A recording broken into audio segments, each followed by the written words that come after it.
Nah, malam hari ini khotbah kita berjudul Doa Daniel. Daniel tentu saja tokoh yang sudah tidak asing lagi bagi kita. Dia adalah salah satu tokoh yang besar di dalam Alkitab yang sejak mudanya sudah berhasil. Sama seperti Yusuf, Daniel sejak muda sudah menjadi seorang yang berhasil. Dan keberhasilan Daniel ini tidak lepas dari keimanannya kepada Tuhan. Kalau kita lihat ketika Daniel dan ketiga temannya ditawan ke Babilonia, ketika raja ingin mempersiapkan mereka untuk melayani raja, mereka harus dididik selama 3 tahun, dan mereka harus makan makanan santapan raja. Itu makanan tentu saja adalah makanan yang najis bagi orang Yahudi. Dan Daniel berketetapan hati untuk tidak menajiskan diri.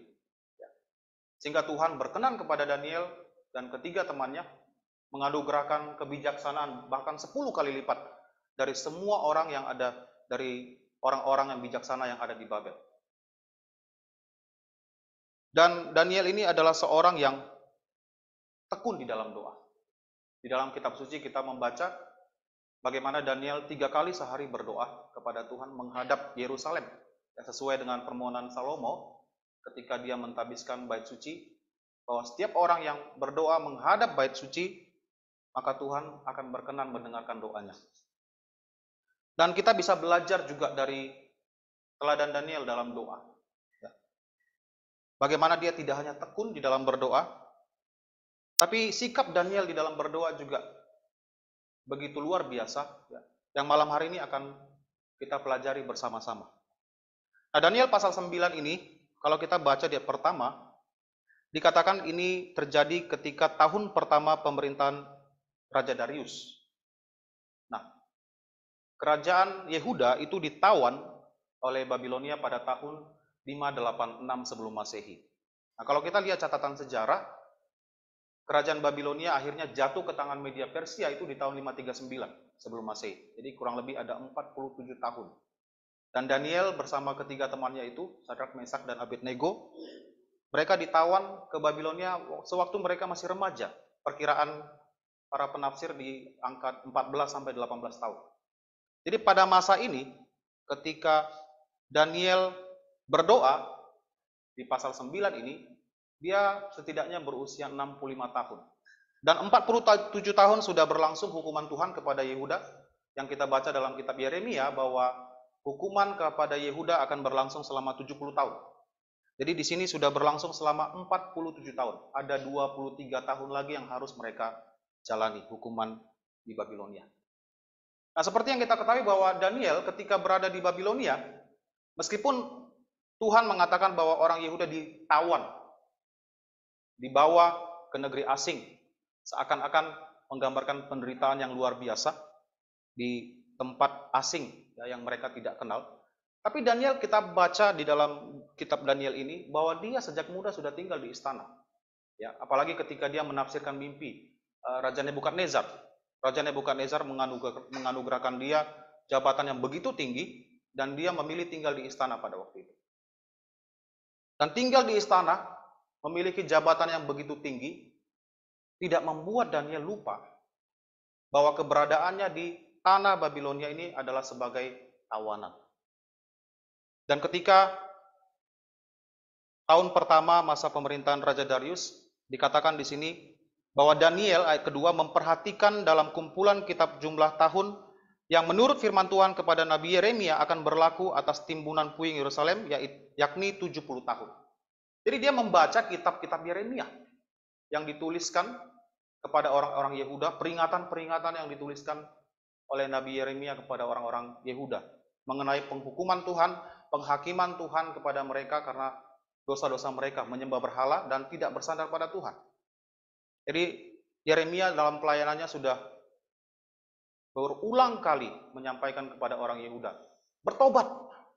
Kalau kita baca dari Yeremia 42 sampai 44 ya, pasal 42 dan 44 sampai 44 dikatakan bahwa Nabi Yeremia menubuatkan akan datang Nebukadnezar, raja Babilonia ke Yehuda, Yerusalem akan dihancurkan, bait suci akan dibakar. Nah, orang-orang banyak yang tidak terima dengan nubuatan ini, menganggap bahwa Yeremia seolah-olah senang sekali ya, dengan penghakiman Tuhan atas Yehuda. Tentu saja tidak demikian, karena kita baca Yeremia dengan hati yang sangat bersedih. Itu sebabnya Yeremia dikatakan sebagai nabi yang meratap, menyampaikan firman Tuhan ini kepada orang-orang Yehuda. Dan ketika dia melihat surat-surat Yeremia ini, Daniel berdoa kepada Tuhan. Nah, ada doa Daniel dalam pasal 9 ini cukup panjang, ya. Tapi saya memilih kita untuk merenungkan dari ayat 7 sampai 10. Yang saya rasa banyak poin penting yang bisa kita pelajari dari 4 ayat ini. Nah, di ayat ke-7 dikatakan oleh Daniel, "Ya Tuhan, Engkaulah yang benar, tetapi patutlah kami malu seperti pada hari ini, kami orang-orang Yehuda, penduduk kota Yerusalem dan segenap orang Israel, mereka yang dekat dan mereka yang jauh, di segala negeri kemana Engkau telah membuang mereka oleh karena mereka berlaku murtad terhadap Engkau." Ayat 8, "Ya Tuhan kami, raja-raja kami, pemimpin-pemimpin kami, dan bapak-bapak kami patutlah malu, sebab kami telah berbuat dosa terhadap Engkau." Nah, kita ingat ya, Daniel adalah salah satu tokoh yang Alkitab sendiri memilih untuk tidak mencatatkan kesalahannya. Tidak ada celah sama sekali. Bukan berarti Daniel adalah seorang yang sempurna tanpa dosa, tapi Alkitab tidak mencatat, ya, sama seperti Yusuf, tidak mencatat celah dari Daniel, seorang Daniel. Bahkan ketika ada orang-orang dalam kerajaan Raja Darius nantinya, ya di pasal 6, mencari kesalahan Daniel, tidak ditemukan kesalahan apa-apa. Dalam segala hal, dia benar. Dan sejak masa muda, saya yakin kesetiaan Daniel kepada Tuhan tidak dimulai ketika dia berada di Babilonia. Tapi sebelum dia dibuang, ketika dia masih ada di Yehuda, Daniel dan ketiga temannya adalah orang yang setia kepada Tuhan. Mereka adalah orang-orang yang takut kepada Tuhan. Dan kalau dibilang secara manusiawi tidak adil, ya. Mereka yang tidak berdosa kepada Tuhan, tetap setia kepada Tuhan, kenapa mereka juga ikut ke dalam pembuangan? Ikut menanggung kesalahan dari orang-orang Yehuda yang telah berdosa terhadap Tuhan. Tapi dalam hal ini pun, Daniel mengatakan, "Ya Tuhan, Engkaulah yang benar." Daniel melihat bahwa meskipun mungkin dia dan ketiga temannya dan beberapa orang Yehuda mungkin yang hidup setia kepada Tuhan harus menanggung akibat dosa dari sebuah bangsa secara umum, tapi dia tetap mengatakan Tuhan itu benar. Ini pelajaran pertama yang harus kita lihat dari doa Daniel. Ketika Daniel mengalami atau harus menjalani masa pembuangan, meskipun dia tetap setia kepada Tuhan, dia tidak menyalahkan Tuhan. Dia malah mengatakan, "Tuhan, Engkau benar. Penghakiman Tuhan itu benar." Nah, ini juga menjadi contoh yang baik bagi kita. Kita orang-orang Kristen, dalam kehidupan kita mungkin setia kepada Tuhan. Taat kepada Tuhan.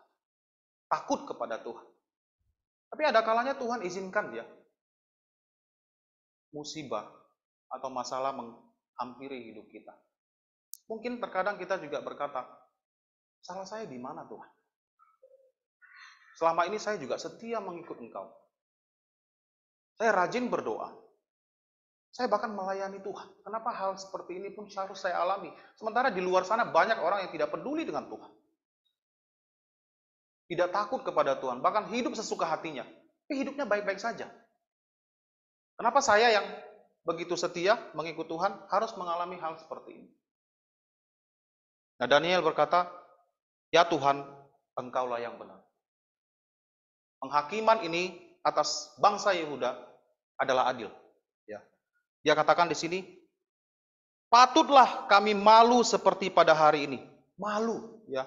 Kami orang-orang Yehuda, penduduk kota Yerusalem dan segenap orang Israel, mereka yang dekat dan mereka yang jauh di segala negeri, kemana Engkau telah membuang mereka, oleh karena mereka berlaku murtad terhadap Engkau. Daniel menyadari bahwa penghakiman Tuhan kepada bangsa Yehuda adalah sesuatu yang adil. Karena memang mereka sudah berdosa kepada Tuhan. Mereka sudah dibuang oleh Tuhan, mereka yang sudah murtad kepada Tuhan. Nah, 200 tahun kurang lebih yang lalu sebelum Yehuda ditaklukkan oleh Babilonia, Samaria, kerajaan utara, itu sudah ditaklukkan oleh kerajaan Asyur. Dan banyak yang harus dibuang bawa ke Assyria. Dan ketika Nabi Yeremia juga memperingatkan orang-orang Yehuda tentang penghakiman Tuhan melalui kerajaan Babilonia, banyak orang Yehuda yang melarikan diri ke Mesir pada waktu itu.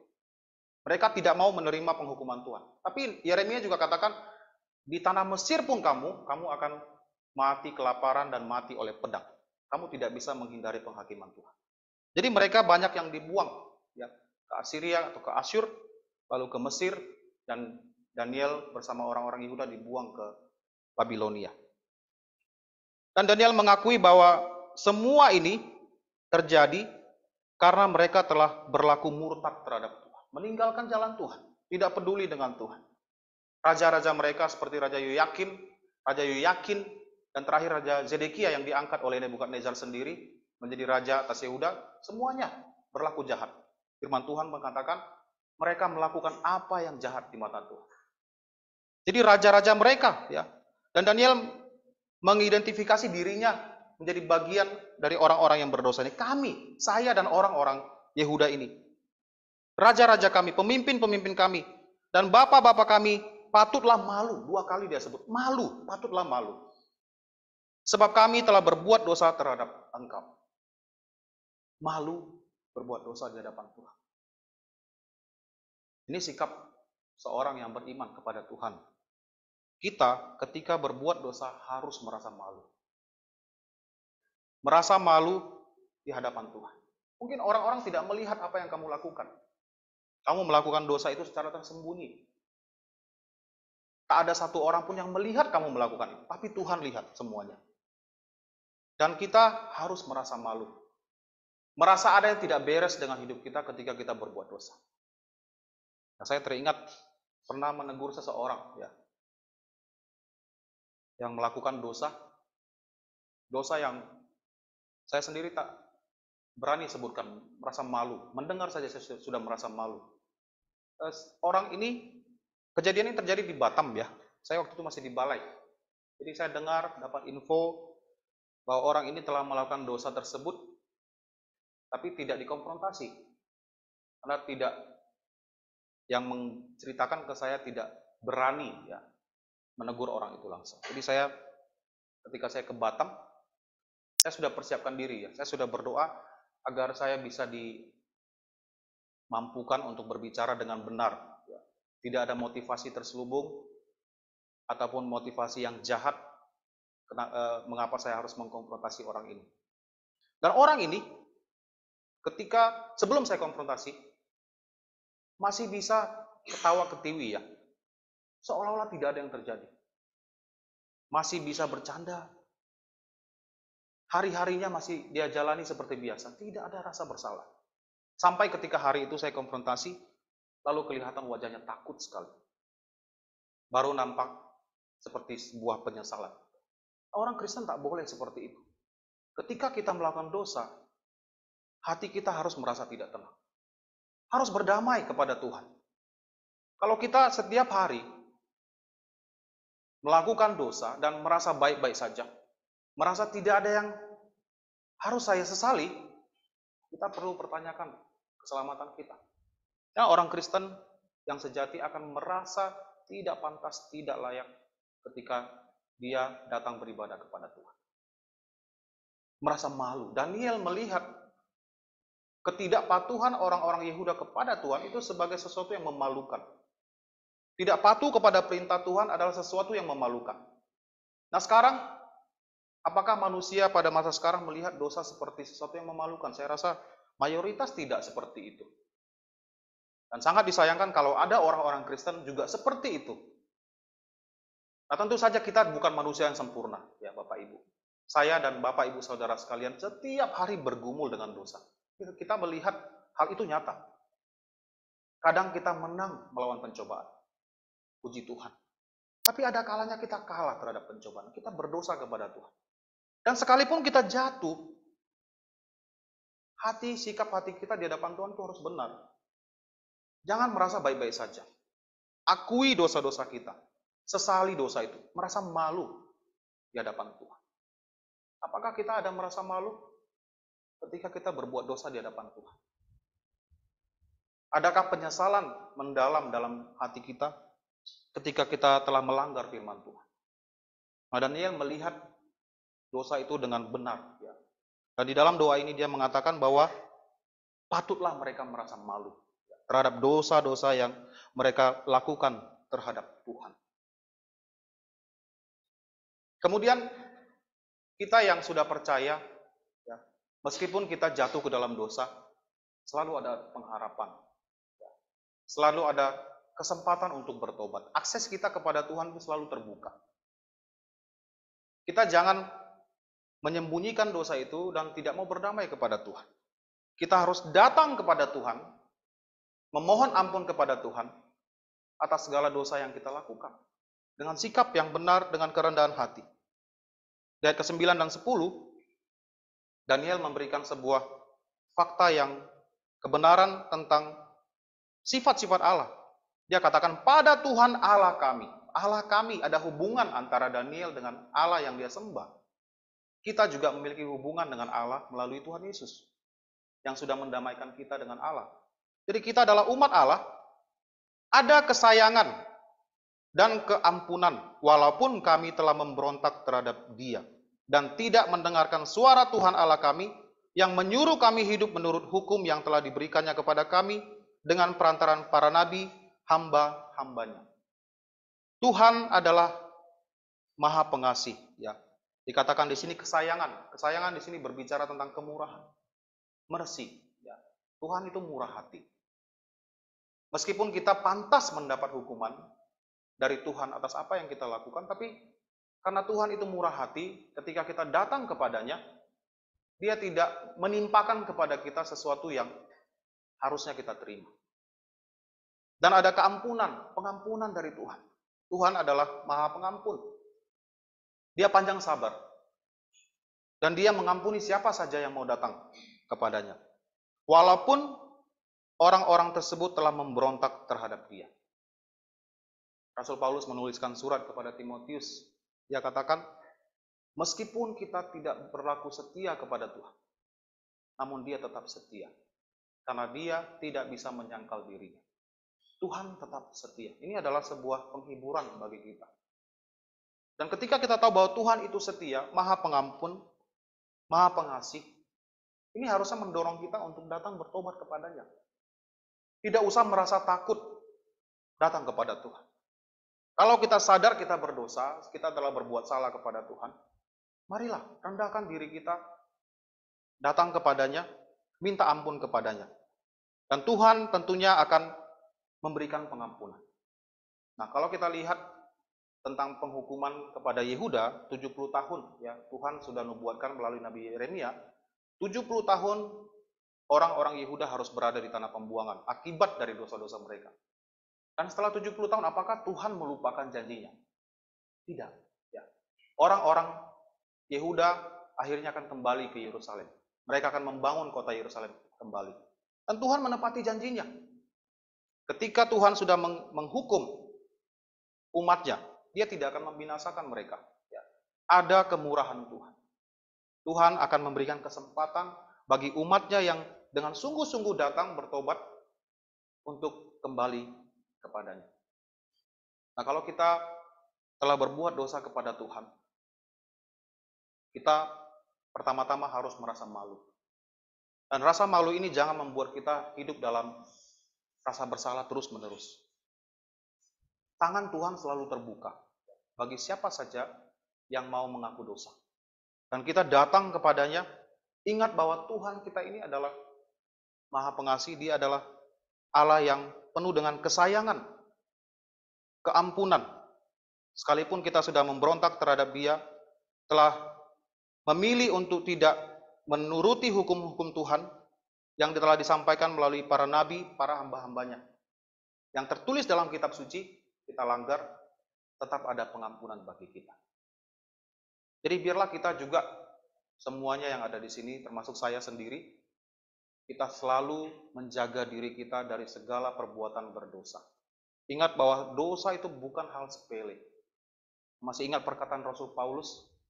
Dia katakan, Tuhan Yesus datang ke dalam dunia untuk menyelamatkan orang berdosa. Dan di antaranya, akulah yang paling berdosa.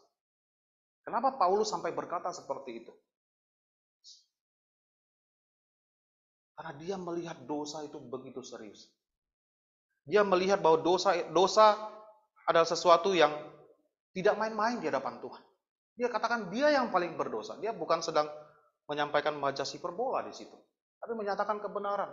Semakin rohani seseorang, maka dia akan melihat sekecil apapun dosa itu di hadapan manusia lainnya, bagi dia itu adalah sesuatu yang serius.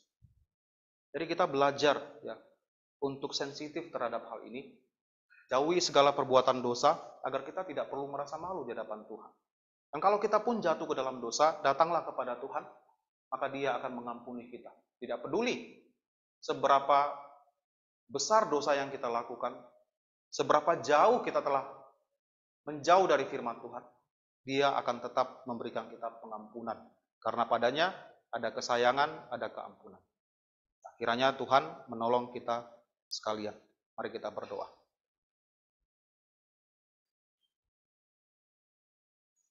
Bapa Sorgawi, ampunilah kami Bapa dari segala dosa dan pelanggaran kami. Ajarilah kami untuk melihat dosa sebagai sesuatu hal yang sangat memalukan di hadapan Tuhan. Sehingga kami akan selalu menjaga diri kami untuk tidak jatuh ke dalam pencobaan. Engkau juga kiranya menguatkan iman setiap umat-Mu, agar ketika kami menghadapi pencobaan, kami tidak lekas jatuh, namun selalu bersandar berharap kepadamu. Dan apabila kami telah jatuh ke dalam dosa, pimpin, tuntun kami untuk kembali kepadamu dalam pertobatan yang sungguh-sungguh, agar kami kembali bisa hidup berkenan di hadapan-Mu. Kami berdoa dan bersyukur di dalam nama Tuhan Yesus Kristus. Amin.